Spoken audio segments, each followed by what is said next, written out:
উপন্যাস চিত্রাঙ্গনা, লেখিকা ইশরাত জাহান জেরিন, পর্ব ২, পাঠিয়েছে আমি স্নিগ্ধা আক্তার। আমি তো শাড়ি পরতে জানি না, কি করে শাড়িটা পরবো?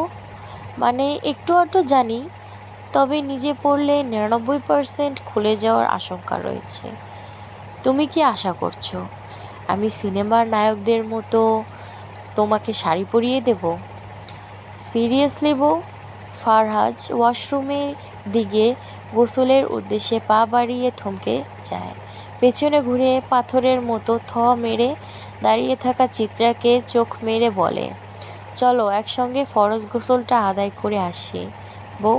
ফারহাজ থামল, জিভায় মৃদু কামড় দিয়ে বলল, ও মা, ভুলে গিয়েছিলাম, আমি তো এখনও শুদ্ধতম পবিত্র পুরুষ। তবে তুমি চাইলে এখনই এই পবিত্রতা বিসর্জন দিতে পারি, কি বলো? দেব নাকি? চিত্রা ভাবলেশীনভাবে জবাব দিল, আমার নামাজে হয়তো কোনো ঘাটতি ছিল, তা না হলে কি আপনার মতো অসভ্য পুরুষ জুটত?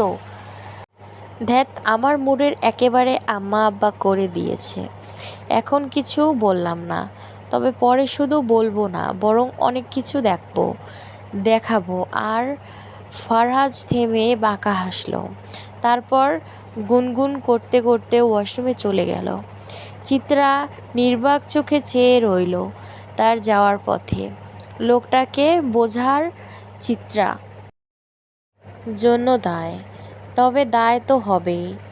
এতগুলো বছর সে আজও নিজেকে ঠিক করে চিনতে পারল না, বুঝতে পারল না, সেখানে হুট করে জীবনে ঝামেলার মতো চলে আসা পুরুষটাকে কি করে বুঝবে সে? ফারাজ তৈরি হয়ে নেয়, নীলরঙা শার্টে লোকটাকে আকাশের মতোই অন্তহীন সুন্দর দেখাচ্ছে, চোখ মুখে আভিজাত্যের জৌলুস। লোকটাকে কোনো দিক থেকে বাঙালি খুব একটা লাগে না, বিদেশি কালচারের আর রক্তে একেবারে খাপ খাইয়ে গেছে নিদারুণভাবে। চিত্রার গায়ের নীল রঙের একটা জামদানি শাড়ি, সকালে যেই মেয়েটাকে চিত্রা দেখেছিল সেই পরিয়ে দিয়ে গেছে। চিত্রা ঘোমটা মাথায় দেয়া, ভেজা চুলগুলো খোপা করা। গোসল করেছি সে, ঠান্ডা পানি মাথায় ঢালার পর শরীরটা হালকা লাগছে, তবে হৃদয় শোক দুঃখ হালকা হয়নি। আচ্ছা, ডাক্তাররা এত ওষুধ আবিষ্কার করেছে, তবে মনের দুঃখ নিরাময়ের ওষুধটা তারা কেন আবিষ্কার করলো না? টাকার বিনিময়ে মানুষ দুঃখ নিবারণের ওষুধ কিনত, বিষয়টা তো মন্দ হতো না। ফারাজের সঙ্গে সিঁড়ি দিয়ে নামার জন্য পা বাড়ায় চিত্রা। ফারাজ থমকে একবার চিত্রার উপর নিচ ভালো করে পরখ করে বলল, ভেজা চুল খোপা করছো, বুঝাও তো যাচ্ছে না তুমি যে গোসল করছো। মানুষ তো পরে আমার পুরুষত্ব নিয়ে গালমন্দ করবে, যদিও আসল কাজটা তো এখনও করা বাকি। তবুও ভাব তো আর ছাড়া যাবে না, অলওয়েজ ভাব নিয়ে থাকতে হবে, তা না হলে নিজেকে ছোট লোক মনে হয়। চিত্রার চোখ মুখে রাগের ঝলক স্পষ্ট, এমন ঠোঁটকাটা পুরুষ যে সে বাপের জন্মেও দেখেনি। এত ভাঙা রেকর্ড ও মতো যেখানে সেখানে শুরু হয়ে যায়। ফারহাজ হুট করে চিত্রার হাত রেখে বলল, মনে রেখো, মৃত্যুর আগ অবধি এই হাত ছাড়ছি না, তবে আমার নয় তোমার মৃত্যুর কথা বলছি। ফারাজ হেসে চিত্রার হাতটা আরও শক্ত করে চেপে ধরল, সিঁড়ি বেয়ে নিচে নামার জন্য পা বাড়ালো। চিত্রার চোখে মুখে অস্পষ্ট এক ভয়, তবে সে প্রকাশ করতে পারছে না, কিংবা প্রকাশ করার মতো সাহস হচ্ছে না, তা খোদা ভালো জানেন। বাহির থেকে বাড়িটিকে পুরনো ধাঁচের লাগলেও ভেতরটা একেবারে অন্যরকম, আধুনিক আসবাবপত্রে সাজানো। পুরনো জমিদার ভোজনকক্ষকে আধুনিক মুড়িয়ে নাম দেওয়া হয়েছে ডাইনিং হল, তবে খারাপ লাগছে না। চারদিকে ভালো করে লক্ষ্য করলে এখন পুরনো আভিজাত্যের অসংখ্য প্রমাণ পাওয়া যায়। চিত্রাকে দেখা মাত্রই একটা মেয়ে দৌড়ে এসে বলল, তার মানে তুমি আমার মিষ্টি ভাবি? দেখি দেখি একটু তাকাও। বা আরও কিছু বলতে গিয়ে মেয়েটি থামল। থামার যদিও একটা কারণ আছে, আর সেই কারণ ফারাজের শীতল চাহনি। কি এমন ছিল ওই কোমল চাহনিতে যে মেয়েটা এমন থমকে গেল? চেহারায় ভয় ফুটে উঠল। ফারিয়া মুখটা ছোট করে একটু দূরে সরে দাঁড়ালো। ফারিসের ছোট বোন ফারিয়া, স্বামী নিয়ে এই বাড়িতেই থাকে, বয়স যদিও খুব একটা না। ফারাজ বাড়ির সদস্যদের সঙ্গে চিত্রার পরিচয় করিয়ে দেয়। এই বাড়ির আসল কর্তা সুলেমান এলাহি, ফারাজ এলাহির পিতা তিনি। এখানকার চেয়ারম্যানও। মানুষ তাকে মান্য করে চলে। নেতা লোকটি ভালো মানুষ। ফারাজের বড় ভাইরা আপাতত বাড়িতে নেই, মাছের আড়তে গিয়েছে।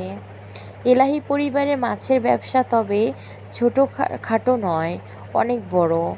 দেশে বিদেশে তাদের মাছের কারবার চলে। ফারাজের বড় ভাই রাজন এলাহি এবং মেজ ভাই রওশন এলাহি রাতে কাজে বাহিরে গিয়েছে, তবে এখনও ফিরেননি।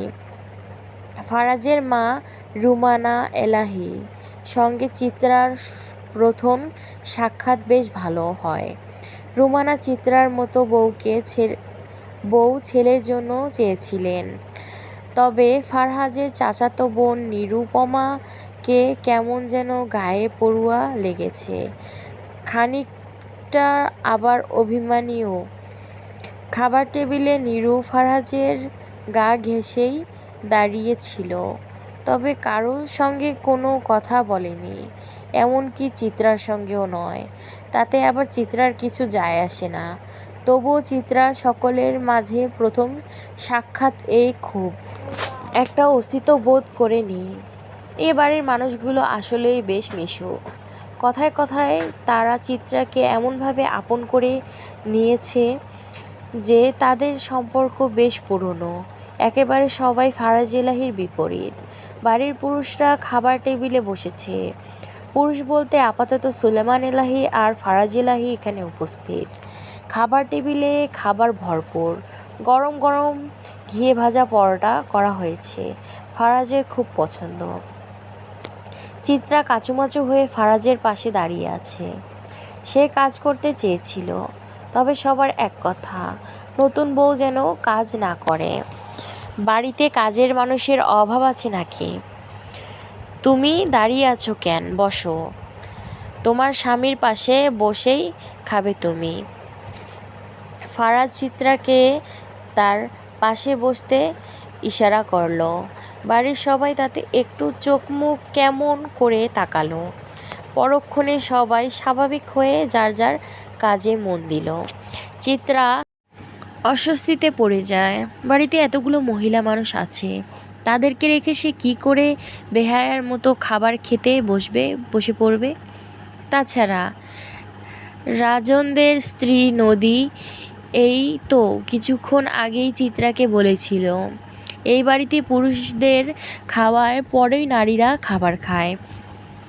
বসো, গলা ভারী করে ফারাজ বলল। এ যেন শান্তভাবে হুমকি দেওয়া। আরে আম্মাজান, বসো বসো, ফারাজের পাশেই বসো। এই কে আছো? আমার বৌমারে খাবার দে। ঘরের লক্ষ্মী যেন অসন্তুষ্ট না হয়। সুলেমান এলাহির বিনিময় কণ্ঠে চিত্রার বুকে ফাটল ধরল। তাতে কেউ এইভাবে কখনোই আম্মাজান বলে কখনো ডাকেনি। বাবাররা বুঝি মেয়ের এতটাই আপন হয়, এভাবে তারা আদরের রাজকন্যার সঙ্গে বুঝি কথা বলে। চিত্রা ফারাজের পাশে বসল। নদী ফারাজকে পরোটা দিতে গেল। ফারাজ নিষেধ করল। ভাত দেন ভাবি, ভাতের ক্ষুধা পেয়েছে। ঘিয়ে ভাজা পরোটা মিসেস ফারাজ এলাহিকে দেন। নদী অবাক হলো। বাপরে, দেবর আমার পুরোই বদলে গেছে। ফারাজ জবাব দেয় না। তার সামনে ভাত তরকারি সাজানো। ফারাজ খাবারের প্রতিটি পদকে একবার দেখল, বলল, কলিজা ভুনা কই ভাবি? সকালে যেই কলিজাটা এনেছিলাম ওইটা ভুনা করতে বলছিলাম না, করেননি? নদী কিছু বলার আগেই মোহনা কলিজা ভুনা বাটিটা টেবিলের ওপর রাখল। বড় এক চামচ করে ভুনা তুলে দিল ফারাজের পাতে। আজকে আমি রান্না করেছি, খেয়ে মতামত কিন্তু অবশ্যই জানাবেন। ফারাজ মোহনার দিকে তাকায়। স্লিভলেস একটা ব্লাউজ দিয়ে ফিনফিনিয়ে পাতলা একটা শাড়ি পরা, কোমর অবধি ছেড়ে রাখা কোকড়া চুলগুলো, বেয়ে টুপটুপ করে জল পড়ছে। ডাগর আঁখি, নিচটা কালো কাজল রাঙানো, ঠোঁটে রোজকার মতো মেরুন রঙের লিপস্টিক, কপালে টিপ। ফারাজ মুহূর্তেই চোখ নামিয়ে ভাত মাখতে শুরু করলো। অনুভূতিহীন চেহারা তার। সে নিঃশব্দে বড় বড় লোকমা মুখে দিয়ে গিলছে। দেখে মনে হচ্ছিল বিশাল কোনো কাজ করে এসেছে সে, ক্ষুধার্ত, কিংবা বহুদিন ধরে খাওয়া হয়নি। চিত্রা নিজে খাওয়া রেখে ফারাজের দিকে তাকিয়ে থাকে। হাতের ব্যান্ডেজটা গোসলের যাওয়ার আগেই খুলেছিল, ক্ষত বেশ গভীর। সেই ক্ষত নিয়েই অনায়াসে ভাত খাচ্ছে। মোটেও যন্ত্রণা হচ্ছে না তার, মনে হচ্ছে এসবে সে অভ্যস্ত। চিত্রা খাবার গিলতে গিয়ে আর চোখে আর একবার মোহনাকে দেখার চেষ্টা করল। অপরূপ সুন্দরী মহিলা, চোখে চোখ বাঁধানো রূপ। এমনিতেই তাহলে রওশন ইলাহির স্ত্রী। পুরোটা ভাত শেষ করতে পারল না ফারহাজ। কল আসার সঙ্গে সঙ্গে ভাতের পানি দিয়ে চলে গেল। তবে যাওয়ার আগে রুম থেকে একটা ওষুধ এনে চিত্রার হাতে দিয়ে কড়া করে বলল, ব্যথার ওষুধ এটা, বলছিলাম না আসার সময় একটা নিয়ে আসবো। তোমার শরীরের ক্ষতচিহ্নর অভাব নেই, যন্ত্রণা হয় তাই না? এটা খেয়ে নিও, ব্যথা সেরে যাবে। চিত্রা আরও একবার অবাক হলো। মানুষটার মধ্যে কি এমন আছে, তাকে নিয়ে এত কৌতূহল কেন জাগছে? এই মনে হয় লোকটার লজ্জা শরম নেই, আবার এই মনে হয় লোকটার একটা নরপিশাচ। তবে এখন মনে হচ্ছে লোকটার ভেতরে কিছু তো একটা আছেই। চিত্রা বেলকনির রেলিং ধরে দাঁড়িয়ে সেই পুকুরের কালো জলের দিকে তাকিয়ে আছে। চোখে তার জল টলমল করছে।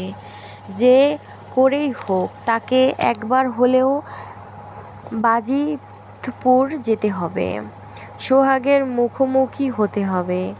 কেন সোহাগ সেদিন তাকে বাঁচাতে আসলো না? জবাব চাই চিত্রার। কার কথা ভাবছো? চিত্রা ঘাবড়ে যায়। ঘাড় ফিরিয়ে মোহনাকে দেখতে পায়। ভাবি আপনি?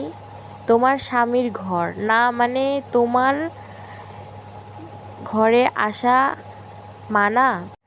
ছি ছি, কি বলছেন ভাবি এসব? মোহনা কালো জলের দিকে তাকিয়ে নিঃশ্বাস নিংড়ে দিয়ে বলে, এই বাড়িতে বিড়ালের অভাব নেই, মাছ দেখলেই হুমড়ি খেয়ে পড়ে। ওসব বিড়াল থেকে তুমিও সাবধানে থাকবে। বুঝোই তো বুনো বিড়াল, কখনো আবার মাছ ভেবে তোমার ওপর আক্রমণ করে বসবে, তখন বাঁচা মুশকিল হয়ে যাবে। লাশটা কি করমু ভাই? আগে লাশের পেটে ফুটা করবি, তারপর 8 মণ ইট বানবি লাশের গায়ে। দড়ি যেন প্লাস্টিকের হয়। ইটের গায়ে ফুটা করা আছে না? যে ভাই আছে। ইটের ফুটা দিয়া ভালো মতো দড়ি ঢুকাবি, যাতে ইট সহজে ছুঁইটা না যায়। কাজটা মনোযোগ দিয়া করবি কইলাম। যদি কোনো ভুল হয় তাইলে তোর পেট কাইট্টা মেঘনা নদীতে ভাসাইমু। কথাটা মনোযোগে ভালো কইরা ঢুকাইয়া রাখ মগজে। লোকটা ফোন কাটতে যেও কাটল না, আবার বলল, নারায়ণগঞ্জে নিয়া ফেলবো আজকের রাতের মধ্যেই, লাশ যেন পচে না। লাশের পছন্দ না আমায়। দরকার হইলে লাশের আপাতত বরফ দিয়ে রাখ, আর যা করবি সাবধানে। লোকটি ফোন রাখল। মুইন একটা ফাঁকা ঢোক গিলল। সে এখানে নতুন এসেছে, এখনো কাজের অনেক কিছু তার শেখা বাকি। পাপ কাজের সঙ্গে জড়ানো সহজ, তবে জড়িয়ে গেলে এসব ছেড়ে বেরিয়ে আসা কঠিন।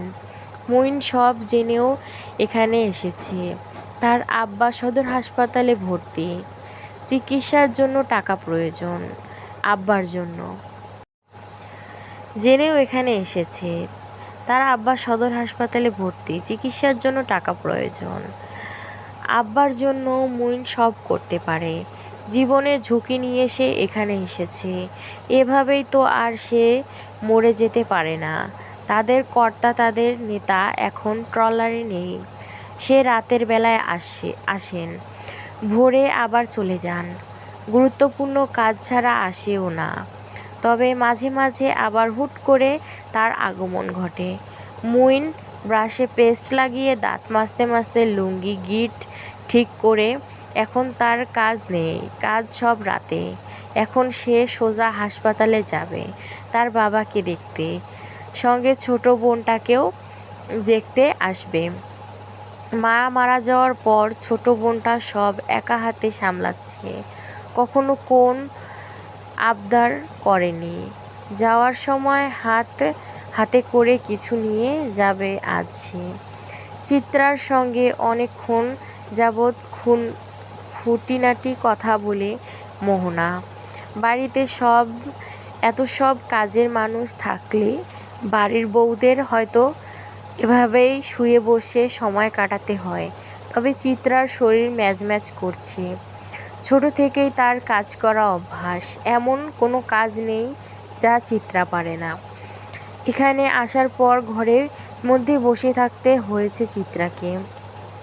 তার শাশুড়ি রান্নাঘরে, নদীও রান্নাঘরে, তবে চিত্রাকে উনুনের সামনে আসতে নিষেধ করেছে রোমানা। গালে হাত বুলিয়ে বলছেন, তুমি আমার ফারাজের বউ, আমার ছোট পোলার বউ, তাই তুমি আমার চোখে আমার ছোট মাইয়ার সমান। তাই তুমি করবা না। যাও যাও, এখান থেকে যাও। তোমার সুন্দর চেহারা তৈরি হইছে স্বামীর যত্ন নেওয়ার লাইগ্যা। আমার পোলার সেবা যত্ন কইরা তোমার ধর্ম। নিরুও রুমানার সঙ্গে সঙ্গেই ছিল, আর রুহি ব্যস্ত নদীর মেয়ে নুরিকে সামলাতে। বাড়িতে কি শুধুমাত্র এরাই থাকে? তবে সুলেমান এলাহি যখন বাহিরে যাচ্ছিলেন তখন তার সঙ্গে আরেকজন লোককে দেখেছে চিত্রা। বয়সে সুলেমান এলাহির থেকে হয়তো কিছুটা ছোট হবেন, তবে চিত্রার সঙ্গে তার পরিচয় হয়নি। লোকটিকে কিছু একটা নিয়ে অনেক চিন্তিত দেখাচ্ছিল। নিরু তোমার সঙ্গে কথা বলে নি বুঝি? মোহনা জিজ্ঞেস করল। চিত্রা ধ্যান ব্যাঘাত ঘটল। সে বলল, না তো, করবেই বা কেমন করে? বসত গড়ছো তুমি? মানে? মজা করলাম। আমি আবার রসিক মানুষ বোন, তুমি কিছু মনে করো না। চা খাবে? এই দুপুরের চা। কেন খাও না? আমি খাই না তো। যখন দুপুরে বাড়িতে কেউ থাকে না তখন আমি ওই যে কালো পুকুরটা দেখছো, ওটা দেখতে দেখতে চা খাই। মোহনা হাসল। হঠাৎ হিসিয়ে বলল, ইদানিং স্বপ্নে শুধু রক্ত দেখছি। রক্ততে কেমন যেন নতুনত্ব ছিল। মোহনা অদ্ভুতভাবে চিত্রার দিকে তাকায়। চিত্রা তার চোখে চোখ রাখল না। সে মোহনার দৈনিক সাজসজ্জা লক্ষ্য করছে। এই বাড়িতে এখন অবধি সে শুধুমাত্র যাদের সঙ্গে কথা বলেছে তাদের মধ্যে শুধু বাঙালি ভাষায় শুধুমাত্র ফারাজ এবং মোহনাকেই কথা বলতে দেখেছে। ফারাজ এলাহিকে যেমন চিত্রা বুঝে উঠতে পারছে না, তেমনি মোহনাকেও বুঝতে পারছে না সে। তোমাদের বিয়ে কেমন করে হলো? মানে রাতে সবাই ঘুমাচ্ছিল আর সকালে উঠে জানতে পারলাম ফারাজ ইলাহি নাকি বিয়ে করেছে। ভাবা যায়, ফারাজ ইলাহি বিয়ে করেছে। চিত্রা কি জবাব দিবে বুঝতে পারছে না। না জানি ফারাজ বাড়ির মানুষদের কি বলেছে। এখন যদি চিত্রা সত্য বলে দেয় তখন তো সমস্যা হতে পারে। বলবে না স্বামীর বারণ আছে তাই না? থাক, বাদ দাও।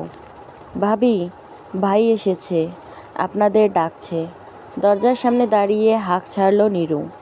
তবে চিত্রার সঙ্গে কোনো কথা বলল না। চিত্রাও তেমন কোনো আগ্রহ দেখালো না।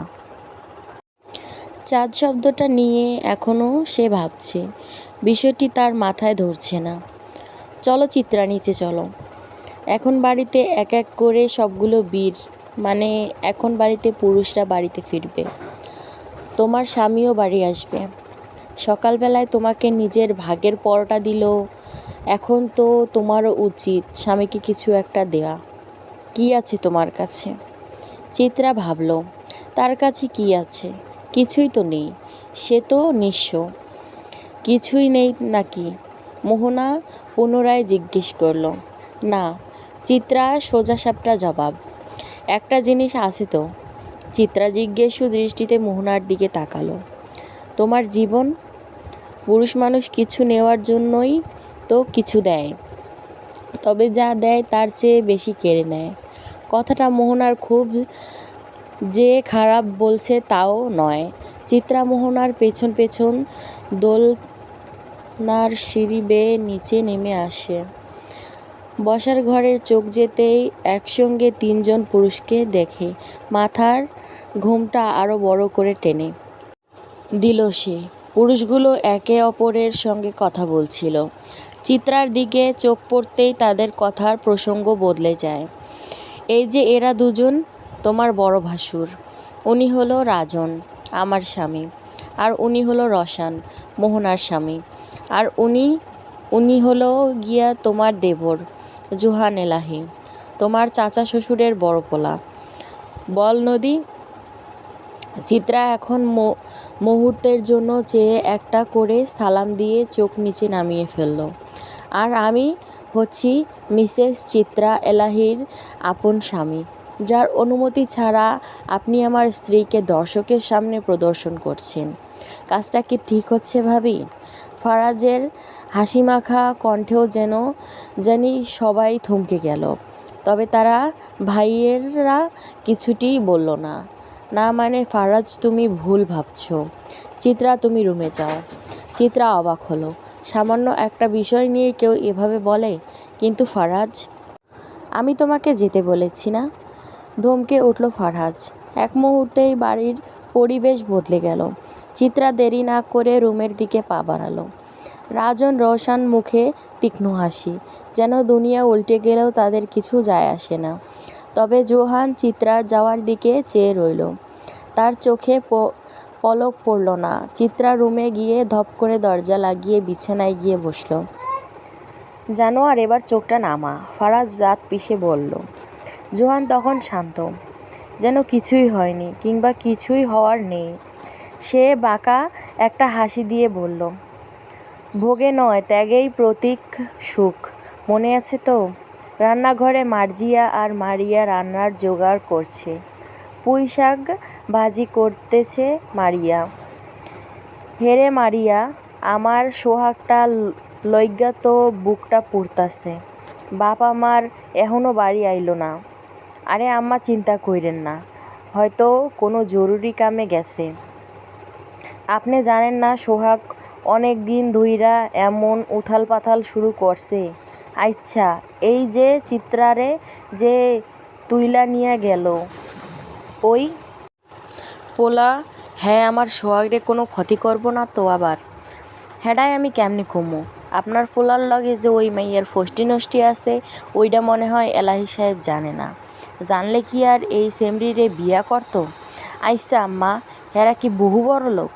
না মানে ওই মা এত সুখ করতাছে বড় বাড়ির বউ হইয়া।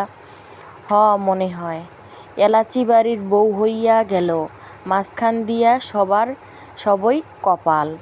আম্মা, এলাচি না এলাহি, ওই হইল বাড়ির বেল বাজতেই মারিয়া কাজ রেখে দরজা খুলতে যায়।